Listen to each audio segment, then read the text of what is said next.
Yongju juga menemukan amplop merah di tumpukan pasir akuarium dan anehnya, isi amplop itu adalah foto Jongtae bersama Lee yang sepertinya mereka sudah kenal baik lur karena rangkulan. Juga ada foto Jongtae saat menyelinap masuk ke apartemen Sora. Jelas Jongtae pun terkejut dan menganggap foto itu editan karena dia tidak mengenal Lee sama sekali. Yongju pun langsung menangkap Jongtae karena diduga sebagai pembunuh Sora dan juga Lee.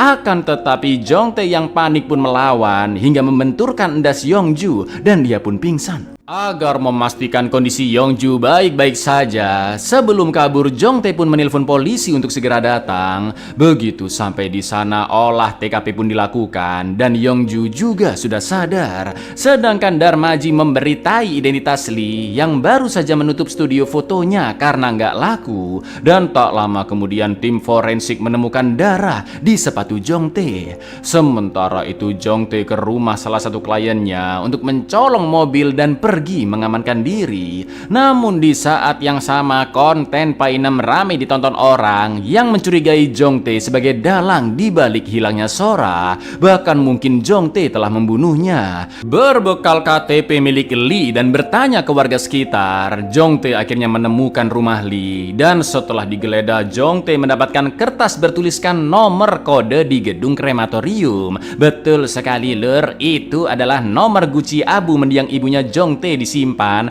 atau dengan kata lain Lee yang telah merusaknya atas perintah orang lain. Dan Jongtae semakin mencurigai Painem. Jongtae pun teringat dengan tutup guci yang bergeser dan saat itu juga dia mendatangi krematorium untuk mengecek guci tersebut. Sambil menangis Jongtae terpaksa mengubek-ngubek ke dalam abu dan sesuai dugaannya Lee telah memasukkan sesuatu, yaitu pisau yang menjadi alat pembunuhan Sora dan juga amplop merah. Tulisannya adalah berhati-hatilah jika polisi menemukan ruang rahasiamu di gedung kosong. Jongtae pun melempar pisau tersebut ke danau dengan penuh emosi. Dari sana Jongtae langsung mendatangi rumah Painem dan merusak komputernya yang saat itu sedang live. Dengan sangat murka Jongtae memaksa Painem untuk mengakui semua perbuatannya, mulai dari menjebak Jongtae sampai membunuh Sora dan Lee.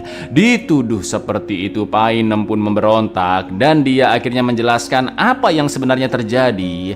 Ternyata konflik di sosmed antara Sora dan Painem hanyalah settingan mereka berdua saja lur. Sora telah membayar Painem dengan uang cukup banyak agar Painem terus menyerang dan memfitnah Sora, yang membuat netizen semakin simpatik kepada Sora dan citra dirinya pun semakin baik.